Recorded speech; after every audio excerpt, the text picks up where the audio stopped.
Alrighty, good morning everybody. Welcome back to Abstract Algebra. Plan for today, as we've just got a couple more minutes on just a teeny tiny bit more on talking about kind of consequences of Lagrange's theorem. And then we were going to jump into our next packet, which is about direct products, how you can multiply two groups together and make a bigger group. I've got my usual office hours this afternoon at 2 o'clock, tomorrow, 10 in the morning, 1:30 in the afternoon. And as far as homework goes, keep in mind, you still have a homework set that is due a week from today. With lots of lovely questions about isomorphisms and applications of Lagrange's theorem. / cosets in general. Any questions or comments before we get started for today? So, two mathematicians are out eating dinner one night.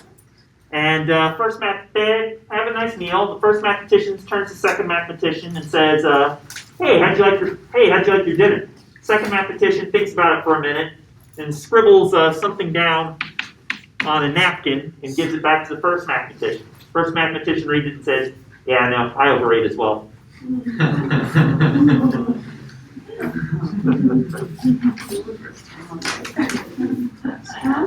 Okay, so you may recall that in our class on Wednesday.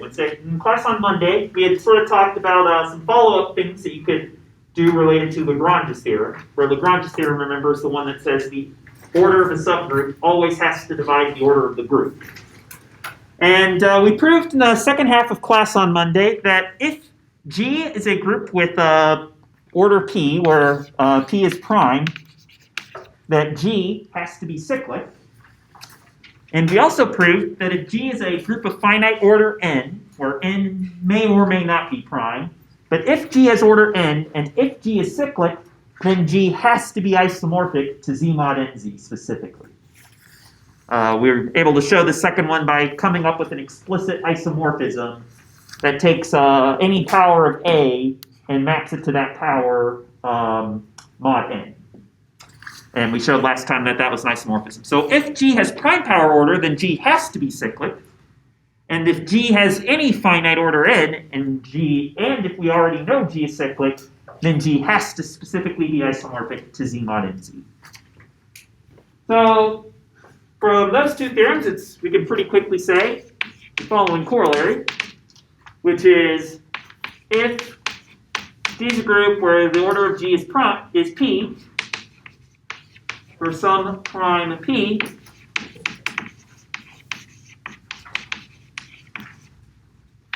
then what can we say about G if we wanted to kind of combine the results from the previous two theorems? First theorem says if G has order P, then G has to be cyclic. Second theorem said if G is finite order and is cyclic, then it has to be isomorphic to Z mod nz. What would we get if we combined those two results and said if G has some prime order P, what would have to be true about G?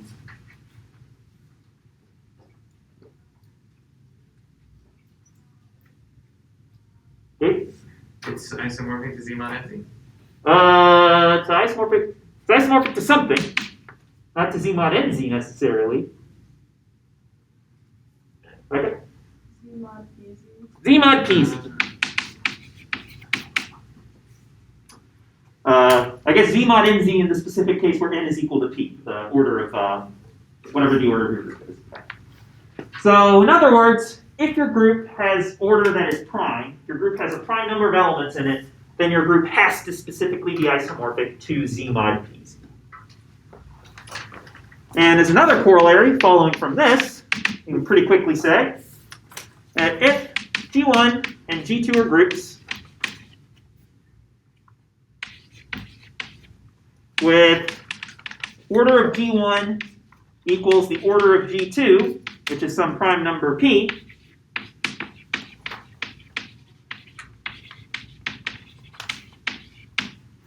then G1 has to be isomorphic to G2. In other words, if you have two groups that have the same order, and if that order happens to be prime, then the two groups have to be isomorphic to each other. No two ways about it.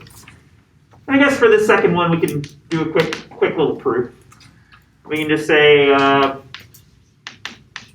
a previous corollary.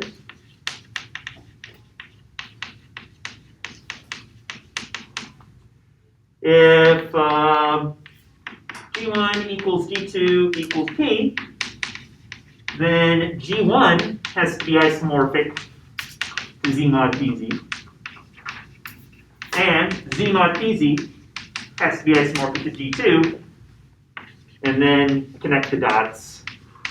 G1 has to be isomorphic to G2.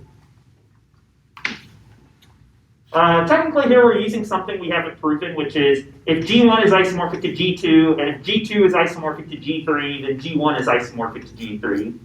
That isomorphism, in other words, is a transitive relation, but that's not too difficult to show. You basically just say, if you have phi1 is an isomorphism from G1 to G2, and phi2 is an isomorphism from G2 to G3, you could show the composition of phi1 with phi2 will give you an isomorphism from G1 over to G3. So in other words, two groups with the same order have to be isomorphic if that order is prime.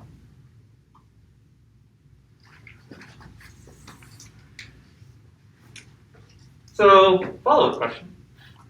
Is this corollary still going to be true if we have two groups of the same order, but the order is not necessarily prime?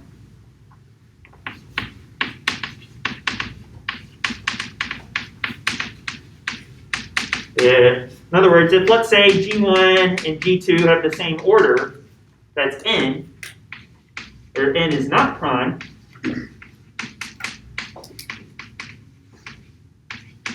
do we still know that G1 and G2 have to be isomorphic if all that we can say about them is they have the same order? Right? Not as it stands, but if you had cyclic in front of groups, then I think it would. Ooh, yeah, if we had cyclic in front of this, then that would certainly hold true, because then if we had cyclic in front, then we could just replace P with any n, and they would both have to be isomorphic because they would both be isomorphic to Z mod NC. That's certainly true. So you're claiming this is not necessarily true, though, if we just replace P with some arbitrary n? Yeah, I don't think so. Okay, how can we disprove that then? Wayne? Find two groups of the same order that are not isometric. Isometric? What is this, an analysis class? Sorry. I'm not, you know what I'm trying to say. Isomorphic? Yes. Yeah, I think that's a good strategy. So we can disprove this as a general statement by just finding two non-isomorphic groups of the same order. Anybody pick up two non-isomorphic groups of the same order? Right? You could do the dihedral 3 group with like Z mod 6. D3 with Z mod 6? Those are both going to be groups of order 6. How do you know those aren't isomorphic? You got feeling. Gut feeling. You're not wrong, but that's not quite going to cut it. So I think you're right.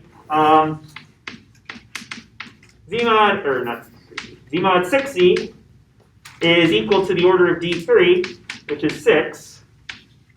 And it will turn out to be the case that Z mod 6Z is not isomorphic to D3 because gut feeling, because my gut tells me it must be so. Well, my gut has had I've had lots of gut issues in the last year, but I don't want to think about it, and I don't want to go against my gut. But we need a little more than that, right? I don't know if this isn't really complete proof, but didn't we show that D3 is not abelian? So we know that, I don't know if like, we might need a lemma, like if two groups, if one is non-abelian and one is abelian, then they're not isomorphic. But Which fortunately we have. we do. I think that's one of our isomorphism properties, is like if G1 and G2 are isomorphic, then G1 is abelian if and only if G2 is abelian. Okay. Yeah, that'll do it. If two groups are isomorphic, then they either have to both be abelian or both be non-abelian. Z mod 6C is abelian, in fact it's cyclic. D3 is very much not an abelian group. That'll do it. So Z mod 6C is abelian, but D3 is not abelian. there we have it. We have two groups of the same order. They both have order 6, but they're not isomorphic to each other.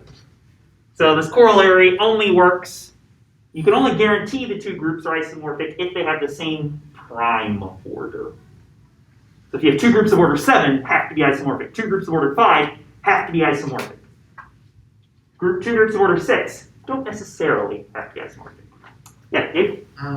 Why do they both have to be abelian or not abelian again? Because if you remember when we said two groups are isomorphic, that means mathematically they're the same. They have all these kind of properties in common. Right. If you have an isomorphism, and so basically, part of being mathematically the same is you either both have to be abelian or you both have to not be abelian. Well, I don't think we proved that property that if G1 is isomorphic to G2, then one's abelian if and only if the other one is. Okay. You kind of see, I guess, if you have an isomorphism between them, you could say something like AB is equal to BA if and only if phi of AB is equal to phi of BA. If phi is your isomorphism, you have a property that'll. It doesn't take too much work to get there. Okay. Maybe I'm confused as to what isomorphic actually means. Because doesn't that mean that we have a function that is like 1-to-1 and onto from the one to the other? And homomorphism, yes. Oh, maybe that's the problem. Because I'm like, you could just like make your function just assign the first one to the first one and the second one to the second one. Oh yeah, you could certainly get a 1-to-1 and onto function between two groups. You can always, any two groups that have the same order, you can always find a function from one to the other that's 1-to-1 and onto. The problem is you also need it to be a homomorphism, which is kind of the trickiest of the three to get. Gotcha. So yeah. So Z6 is abelian, Z mod 6C is abelian, D3 is not abelian. That's enough to say they can't be isomorphic.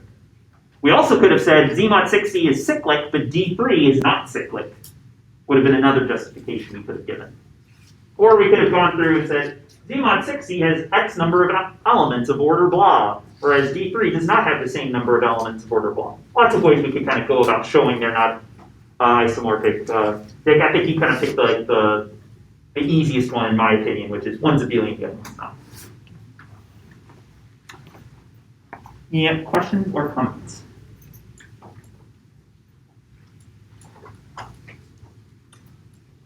Another example would have been, if you remember from the first page of the isomorphism packet, I gave you some 3 groups, 2 of which were isomorphic, 1 of which was not.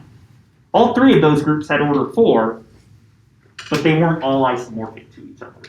In particular, 1 was cyclic and the 2 were, in particular, 2 were cyclic and the 3rd was not, and so that would have been the way we could have determined that. Okay, that's going to do it for the cosets packet. Grandis theorem's pretty cool, leads to some nice consequences. So next up, I want to talk about direct products.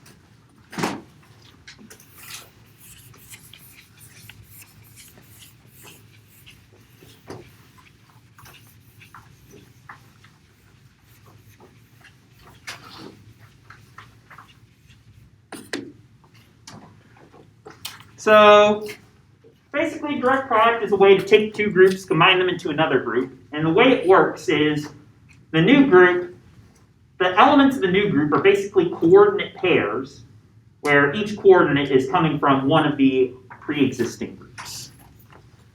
So in other words, if G1, what do I call it, star, and G2 times are groups,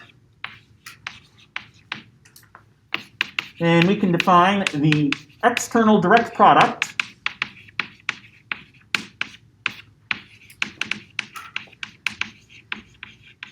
or just direct product for short of labeled G1, G2, the direct product of G1 and G2, where the elements of the direct product are basically just going to be of the form little coordinate pairs, A comma B, where A is from the first group, and B is an element from the second group.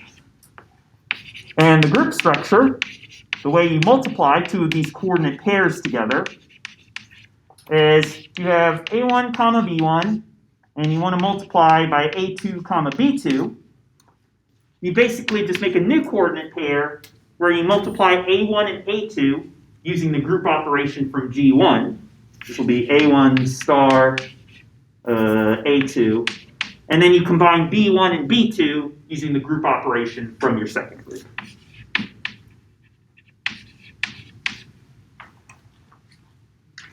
And so in doing so, It is written differently on the handout, I think. It says A1, B1, and A2, B2. Is that a typo? I like it better this way. Technically, what's in the handout is not wrong, but it's a little bit misleading because it's requiring A1 and B1 are being elements in the same group, not A1 and A2, which makes a little bit more intuitive sense. So fix what you have in the packet. I like this better. Thanks for pointing that out to me. So this is basically just a way of taking two groups and mashing them together to make a single group out of them. So is that operation between the G1 and G2, does that indicate external direct product, or is that just arbitrary? And when you have two groups with an operation in between, then you know it's an external direct product? Whenever you see this symbol, for the purposes of our class, think external direct product, the thing before it, the thing after it. I specifying external direct product on the first page because there is a thing called the internal direct product, but it's a lot more complicated, and we're not going to talk about it. So I feel the need to write out external direct product for the first time, but from now on, we're just going to call it the direct product of two groups. This symbol right here, but Dr. Gerstle, if it's direct product, why does it look like a plus sign? Because complicated reasons, okay? Technically, this is a symbol that can be used to refer to two of the same thing, the direct product, or the direct sum of two groups. When you're looking at a finite number of groups, say two groups, it's the same thing. And I don't like the fact that the book uses this symbol for direct product because it's confusing, but that's what the book uses, so that's what we're going with. So basically, when you see this symbol, G1, and then like a little plus with a circle around a G2, I want you to be thinking we're taking the direct product of these two groups. So let's look at an example.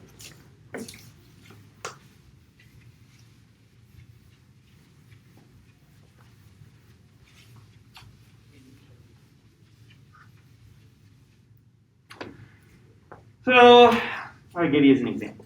So as an example, I want to look at the direct product of Z mod 2Z and S3. I said S3 in the packet, I actually meant D3, but you can do S3 as well.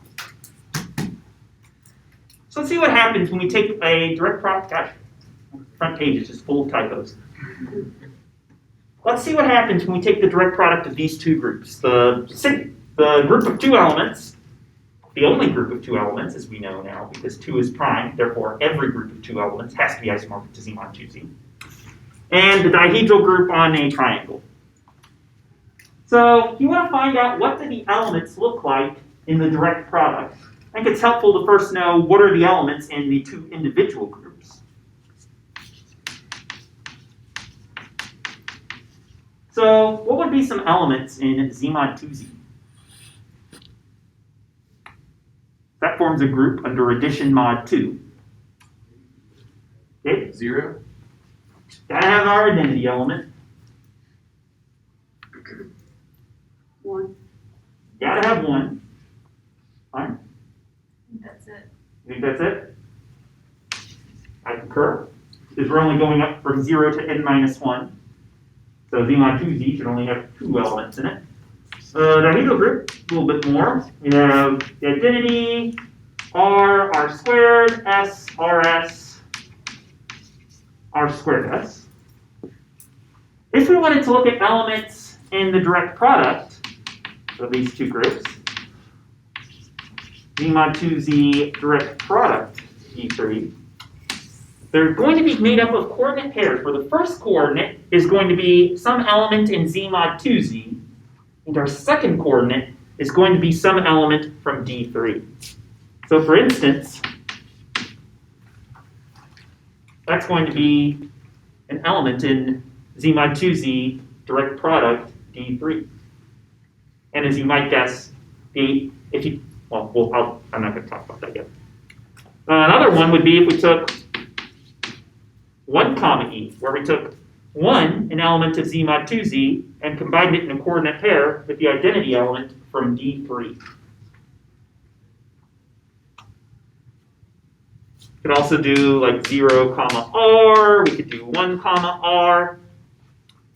Anybody like to make a guess as to how many elements this direct product is going to have?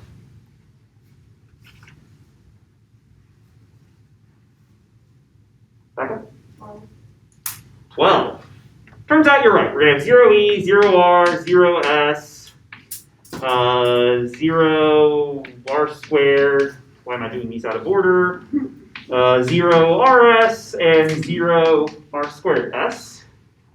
We'll also have 1 comma S, 1 comma R squared, 1 comma RS, and 1 comma R squared S. All right. If our first group has n elements and our second group has k elements, you want to make a guess as to how many elements the direct product will have to have if the first has n and the second one has k? K elements? Yes, it's always just going to be the product, n times k. Just like here, first group has 2 elements, second group has 6 elements, direct product has 12. Because there's just, you multiply together the number of possibilities for the first coordinate times the number of possibilities for the second coordinate.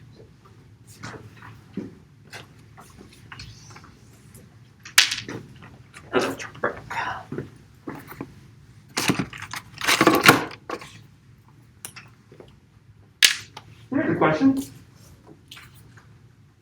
Let's say we wanted to multiply a couple things in here.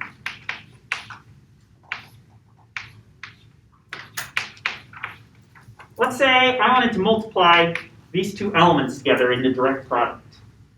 If the direct product does in fact form a group, we should be able to multiply any 2 elements in the direct product and get something else that's back in the direct product.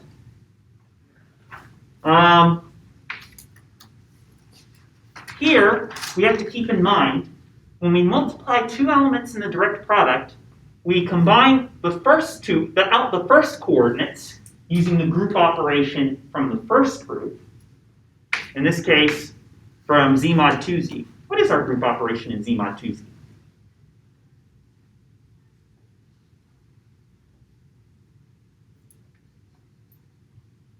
Addition mod 2. It's going to be addition mod 2. And so when we take 1 plus 1 mod 2, we're going to end up with, Lauren? What would we get if we took 1 plus 1 mod 2? 0. And get 0. And the second coordinates, R and R squared S, we're going to combine using the group operation from the second group, which is just function composition. And what are we going to get if we take R composed with R squared S in the dihedral group D3?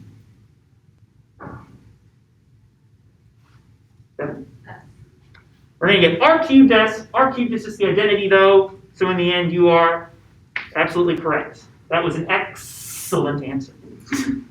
I'm sorry, that was too bad even for me. So this is kind of how our group operation works. You just combine the first elements using your first group operation, your second coordinates using the second group operation. And so the group operation on the direct product ends up sort of being a mishmash of the 2 group operations from your individual groups.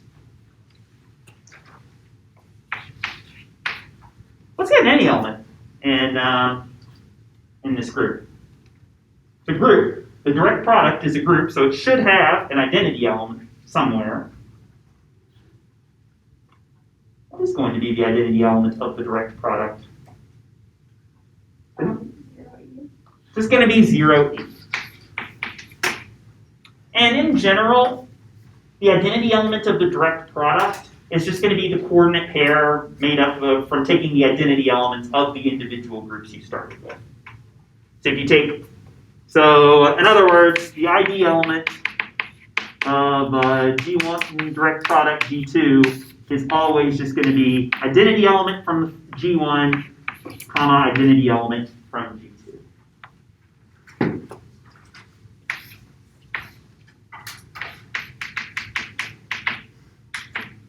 So we were given some arbitrary x comma y in the direct product.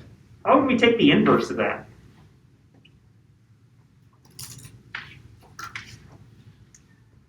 Or x and y could represent any elements in the direct, or any elements from the original two groups.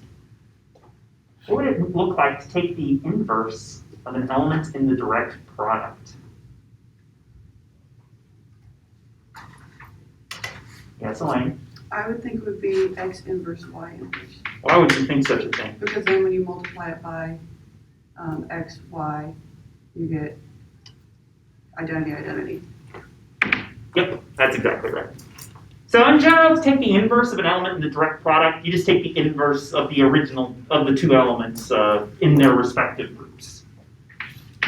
So x comma y inverse is going to be x inverse y inverse, since if you multiply the two,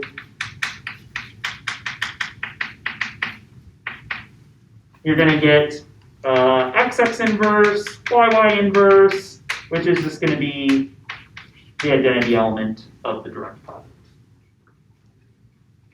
So inverses and identity elements work pretty similarly in the direct product to their original groups. Identity elements just combine the identity elements from what you started with. Inverses are just take the inverse of each of your individual coordinates within its respective group. So if we wanted to do something like in here, I don't know, 1 comma r inverse, it would be 1 inverse r inverse, which, what would 1 inverse be in Z mod 2Z? In other words, what do you need to add to 1 in Z mod 2Z that'll get you the identity 0? Please don't say -1. 1? Yep. 1 inverse is itself, because 1 plus 1 is the identity. And what would the inverse of R be? In other words, what do we need to compose with R that would get us the identity element in the dihedral group D3? Right? R squared.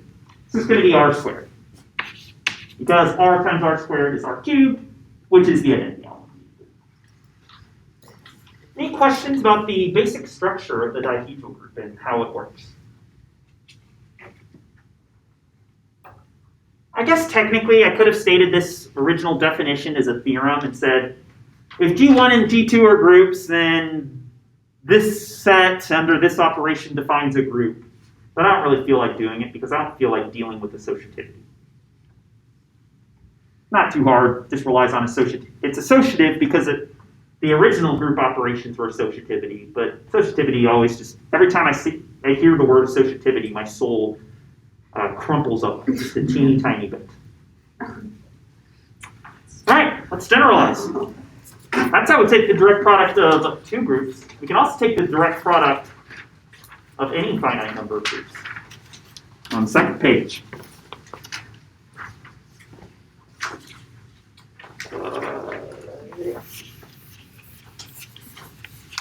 So you can basically do the same. So there's no reason why we need two groups necessarily. We could just do this with 3 or 4 or 5 or 15 trillion groups.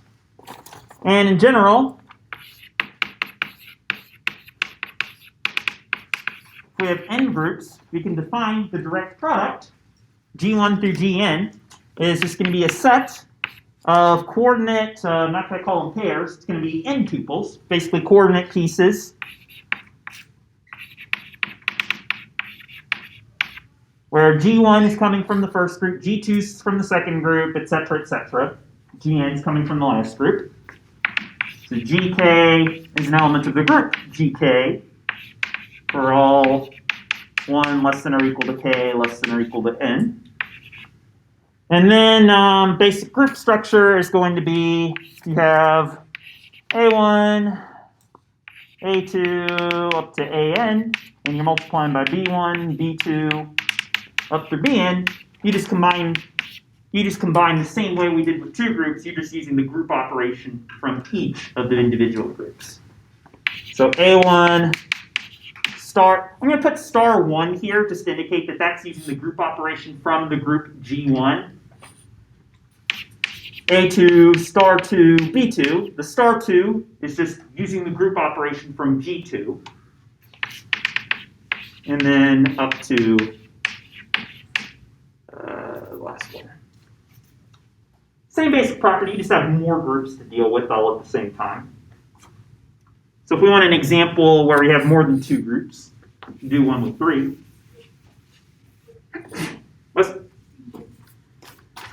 All right, let's do an example where we're taking Z mod 3Z, direct product with GL2R, direct product with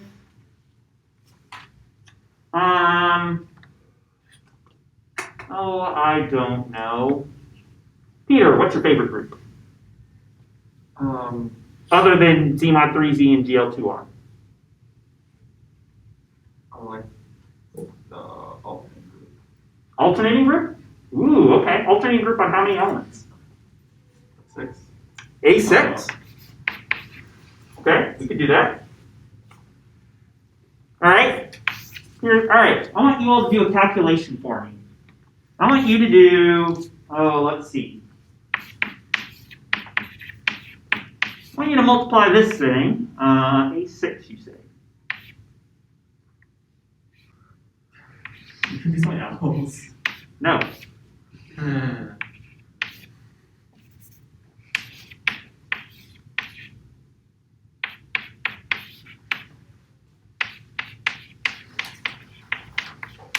We're going to take a couple minutes and see what happens when you multiply those two group elements together.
Here, you came up with a harder example than what I had in my notes.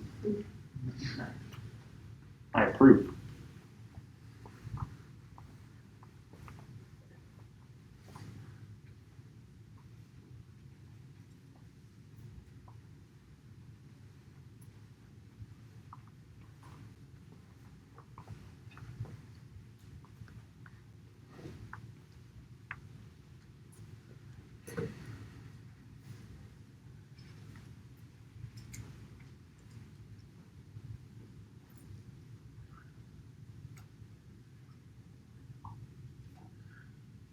Oh no, I need to multiply the permutation.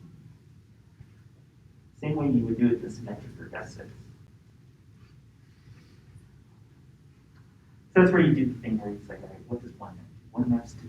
If you read from right to left, 1 maps to 2, 2 doesn't map to anything else, it's 1 maps to 2 in the product. And then if you read from right to left, 2 maps to 1, 1 maps to 4, so then 2 is mapped to 4 in the product. And then you basically follow your notes from there. Does that sound familiar to you? Cool. Good.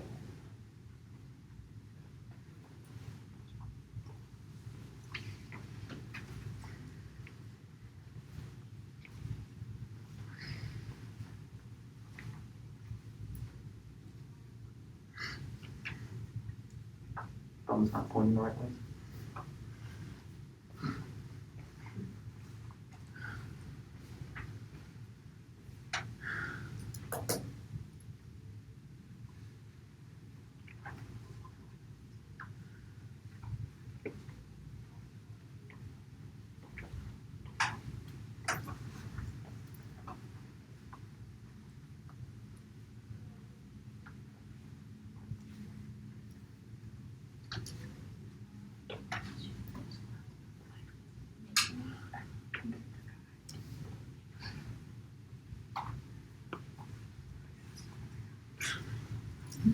when you're multiplying matrices, you go by Matrices. matrices, you go by rows on the first one and columns on the second one, right? Correct. When you multiply the two, the top left entry is going to be first row of the first times dot product first column of the second, and so on. Oh no, how do I do all these operations in groups that I don't remember doing much practice with?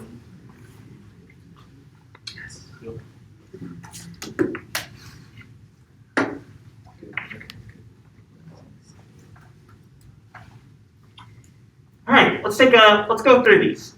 If we take 1 and add it to 2, mod 3, what are we going to end up with? Yes, I see you too, Dave. We're going to end up with 0. If we multiply then these two matrices together, we do multiplication of our second element, we have to multiply in GL2R. We're going to get 1 times 0 plus 3 times 1, I believe it's going to be 3. 1 times 1 plus 3 times 1, 4. 0 times 0 plus 1 times 1 is 1. 0 times 1 plus 1 times 1 is 1. And finally, what do we get when we multiply these elements together in A6? All right, let's see. 1 maps to itself, 1 maps to 2, 2 maps to nowhere, so 1's going to map to 2 in the product. 2 maps to itself, 2 maps to 1, 1 maps to 4, so 2 is going to map to 4. 4 maps to 3, 3 maps to 3, 3 maps to 3, getting 3. 3 maps to 4, 4 maps to 4, 4 maps to 6. 6 maps to itself, 6 maps to itself, 6 maps to 1. And this is what I got for my product. 1, 2, 4, 3, 6 as an element in the alternating group A6. And so, if you understand how to do if you understand how the group operations work in the original groups, it's generally pretty much the same to just to multiply group elements in the direct product, no matter how many groups you have. You're just each time using the group operation from the individual groups. So 1 and 2 we combine using the group operation from Z mod 3Z, which is addition mod 3. These two matrices we combine using the group operation from GL2R, which is matrix multiplication. And these two permutations we combine using the group operation from A6, which is just a composition of permutations. So we ended up with 0, this 2 by 2 matrix, and the permutation that maps 1 to 2, 2 to 4, 4 to 3, 3 to 6, 6 to 1, and 5 to itself. Any questions or comments about how we did any of these operations? All right. Follow-up question, bottom of the page.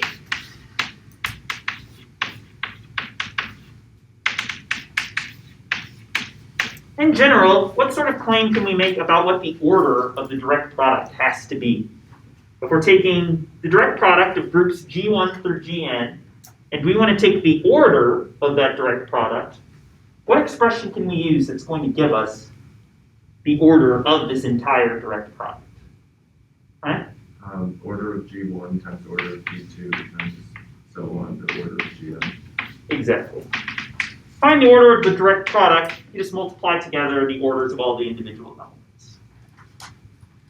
Mainly because if you want to look at how many elements are in this direct product, well, you have this number of possibilities for the first coordinate, this number of possibilities for the second coordinate, etc., etc., this many possibilities for the last coordinate. You just multiply all those together to give you the number of elements in the direct product. This example is kind of boring because how many elements does this thing have? Well, it has 3 times infinity times 6 factorial over 2. It comes out to infinity. Maybe GL2R is not the best example to do this off of. But A6, what is 6 factorial? 1, 2, 6, 24, 120. 720, 360. There's 360 elements in A6. That's a big number. There's 3 elements in Z mod 3Z. That's a small number. There's infinitely many elements in GL2R. That's not a number.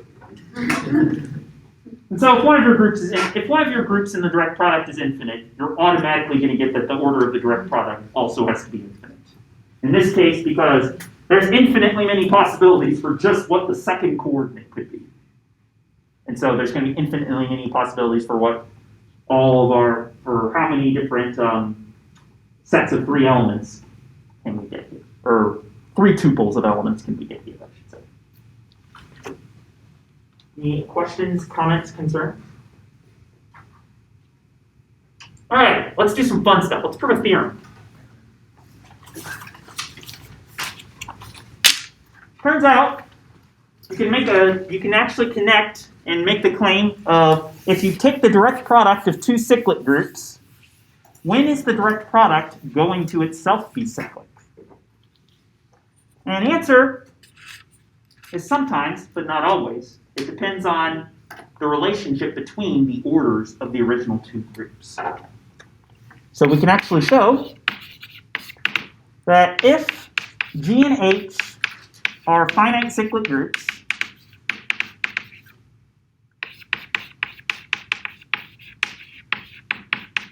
then the direct product is going to also be cyclic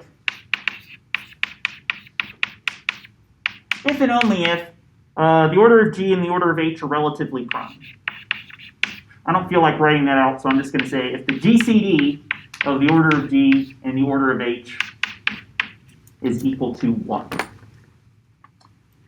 So that if you take the direct product of 2 cyclic groups, the direct product itself is not necessarily going to be cyclic, only if the 2 groups' orders are relatively prime. So for instance,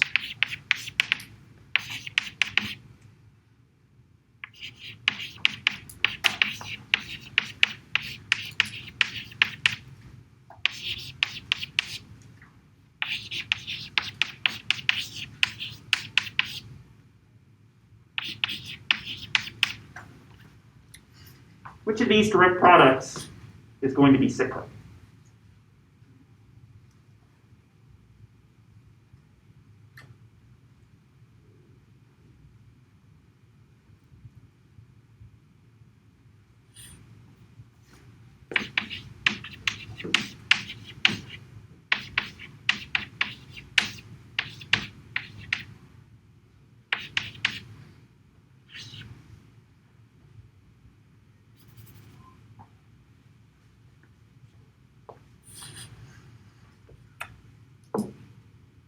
One of these is cyclic. All right, by a show of thumbs, thumbs up for cyclic, thumbs down for not cyclic. First one going to be cyclic? Second one going to be cyclic? I think the consensus is correct. This one is not cyclic.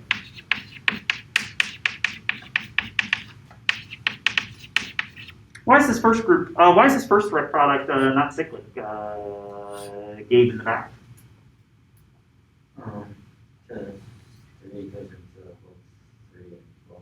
Yeah, because the GCD of 3 and 12 is not 1. 3 and 12 have a common factor of 3.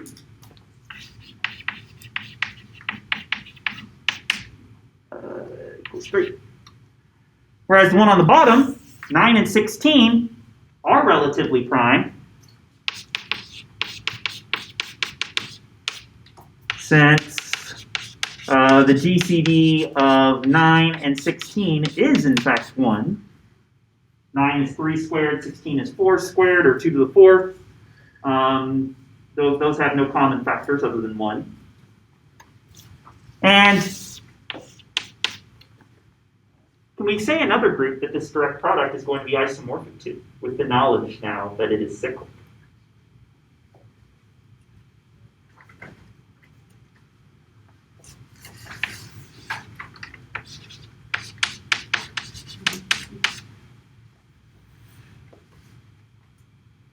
Which group can we say Z mod 9Z, direct product Z mod 16Z, has to be isomorphic to? Why? Z mod 144Z. Why? Because that's also going to be a cyclic group in the same order as the direct product of other two. And we know that since this is a cyclic group whose order is 9 times 16 is 144, by the second theorem that I had on the recall section of the board, any cyclic group with order 144 has to be isomorphic to Z mod 144Z. Bingo.